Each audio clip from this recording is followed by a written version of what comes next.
ಪಾಕಿಸ್ತಾನದ ಪರವಾಗಿ ಗೂಢಚಾರಿಕೆ ಮಾಡುವವರ ವಿರುದ್ಧವಾಗಿ ಕೇಂದ್ರ ಸರ್ಕಾರ ಈ ಯುದ್ಧದ ಪರಿಸ್ಥಿತಿ ಇದ್ದಂತಹ ಸಂದರ್ಭದಲ್ಲಿ ಕಣ್ಣಿಟ್ಟಿತ್ತು.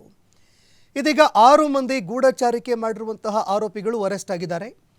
ಯೂಟ್ಯೂಬರ್ ಜ್ಯೋತಿ ಮಲ್ಹೋತ್ರಾ ಅರೆಸ್ಟ್ ಆಗಿದ್ದಾರೆ. ಜ್ಯೋತಿ ಮಲ್ಹೋತ್ರಾ ಸೇರಿ ಒಟ್ಟು 6 ಮಂದಿಯನ್ನು ಪೊಲೀಸ್ ಅಧಿಕಾರಿಗಳು ಇವತ್ತು ಅರೆಸ್ಟ್ ಮಾಡಿದ್ದಾರೆ. ಹರಿಯಾಣದ ಜನಪ್ರಿಯ ಯೂಟ್ಯೂಬರ್ ಆಗಿ ಜ್ಯೋತಿ ಮಲ್ಹೋತ್ರಾ ಅವರು ಕೆಲಸ ಮಾಡ್ತಾ ಇದ್ರು. ಈ ನಡುವೆ 4 ಬಾರಿ ಪಾಕಿಸ್ತಾನಕ್ಕೆ ಅವರು ಹೋಗಿ ಬಂದಿದ್ದಾರೆ ಅನ್ನೋ ಮಾಹಿತಿಗಳು ಕೂಡ ಲಭ್ಯವಾಗ್ತಾ ಇದೆ. ಇದಾದ ನಂತರ ಯಾವಾಗ ಯುದ್ಧದಂತಹ ಪರಿಸ್ಥಿತಿ ಇತ್ತು ಆ ಸಂದರ್ಭದಲ್ಲಿ ಪಾಕಿಸ್ತಾನದ ಜನ ಏನಿದ್ದಾರೆ ಅಂದರೆ ಪಾಕಿಸ್ತಾನದ ಜೊತೆಯಲ್ಲಿ ಯಾರ್ಯಾರಿಗೆ ಸಂಪರ್ಕ ಇತ್ತು, ಅದು ಫೋನ್ ಆಗಿರಬಹುದು ಅಥವಾ ಇಂಟರ್ನೆಟ್ ಮೂಲಕ ಆಗಿರಬಹುದು, ಯಾರ್ಯಾರು ನೆಟ್ವರ್ಕ್ ಇಟ್ಕೊಂಡಿದ್ರು ಅಂಥವರನ್ನು ಹೆಡೆಮುರಿ ಕಟ್ಟೋದಕ್ಕೆ ಅಂತ ಭಾರತದ ಸೈಬರ್ ಅಪರಾಧಗಳ ಬ್ಯೂರೋ ನಿರ್ಧಾರ ಮಾಡಿತ್ತು.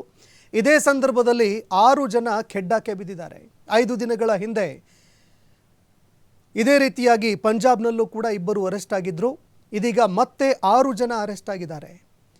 ಇನ್ನು ಪಾಕಿಸ್ತಾನದ ಪರವಾಗಿ ಬೇಹುಗಾರಿಕೆ ನಡೆಸಿದಂತಹ ಒಂದು ಆರೋಪ ಕೇಳಿಬರ್ತಾ ಇದೆ ಜ್ಯೋತಿ ಅವರ ವಿರುದ್ಧ. ಗುಪ್ತಚರ ಮೂಲಗಳ ಪ್ರಕಾರ ಪಾಕಿಸ್ತಾನಕ್ಕೆ ಸೂಕ್ಷ್ಮಕ್ಕೂ ಅತಿ ಸೂಕ್ಷ್ಮ ಮಾಹಿತಿಗಳನ್ನು ಕೊಟ್ಟಿದ್ದಾರೆ ಅನ್ನೋ ಆರೋಪಗಳು ಕೇಳಿಬರ್ತಾ ಇದೆ. 2023ರಲ್ಲಿ ಕೆಲಸ ಕಳೆದುಕೊಳ್ತಾರೆ. ಅದಾದ ನಂತರ ಯೂಟ್ಯೂಬರ್ ಆಗಿ ಬದಲಾಗಿದ್ದರು. ಯೂಟ್ಯೂಬರ್ ಆಗಿ ಕೆಲಸ ಮಾಡ್ತಾ ಇದ್ದಂತೆ ಪಾಕಿಸ್ತಾನದ ವೀಸಾ ಕೂಡ ಪಡೆದುಕೊಂಡು ಲಾಹೋರ್ಗೆ ಹೋಗಿದ್ದರು. ಪಾಕಿಸ್ತಾನದ ಗುಪ್ತಚರ ಇಲಾಖೆಯೊಂದಿಗೆ ಅಂದರೆ ISI ಏನಿದೆ ಅದರ ಜೊತೆಗೆ ನಿರಂತರವಾಗಿ ನಿಕಟ ಸಂಪರ್ಕ ಕೂಡ ಹೊಂದಿದ್ರು. ಇದಕ್ಕೆ ಸಂಬಂಧಪಟ್ಟಂತೆ ಸಾಕಷ್ಟು ಪುರಾವೆಗಳು ಕೂಡ ಲಭ್ಯ ಆಗಿದೆ. ಅಂದರೆ ಜ್ಯೋತಿಯವರ ಈ ಒಂದು ಗೂಢಚಾರಿಕೆಗೆ ಸಂಬಂಧಪಟ್ಟಂತೆ ಸಾಕಷ್ಟು ಪುರಾವೆಗಳು ಸಿಕ್ಕ ನಂತರ ಅವರನ್ನು ಅರೆಸ್ಟ್ ಮಾಡಲಾಗಿದೆ. ಇನ್ನು ಈ ಜ್ಯೋತಿ ಮಲ್ಹೋತ್ರಾ ಯಾರು ಅಂತ ನೋಡೋದಾದರೆ, ಜ್ಯೋತಿ ಮಲ್ಹೋತ್ರಾ ಹರಿಯಾಣ ಮೂಲದ ಯೂಟ್ಯೂಬರ್ ಹಾಕಿದ್ದಾರೆ.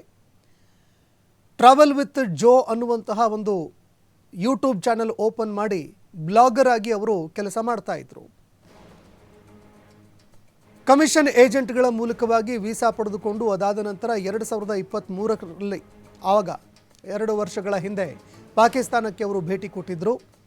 ಪಾಕಿಸ್ತಾನಕ್ಕೆ ಭೇಟಿ ನೀಡಿರೋರ ಬಗ್ಗೆ ಮಾಹಿತಿ ಕೂಡ ಲಭ್ಯವಾಗಿದೆ.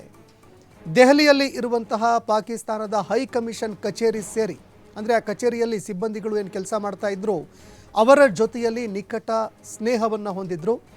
ರಹೀಮ್ ಅಲಿಯಾಸ್ ಡ್ಯಾನಿಶ್ ಎಂಬಾತನೊಂದಿಗೆ ನಿಕಟ ಸಂಪರ್ಕ ಇತ್ತು. ಭದ್ರತೆ ವಿಚಾರಕ್ಕೆ ಸಂಬಂಧಪಟ್ಟಂತೆ ಪಾಕಿಸ್ತಾನಕ್ಕೆ ಭಾರತದ ಸೂಕ್ಷ್ಮ ಮಾಹಿತಿಗಳನ್ನು ಇವರು ರವಾನೆ ಮಾಡಿದ್ದಾರೆ ಅನ್ನೋ ಆರೋಪ ಇದೆ.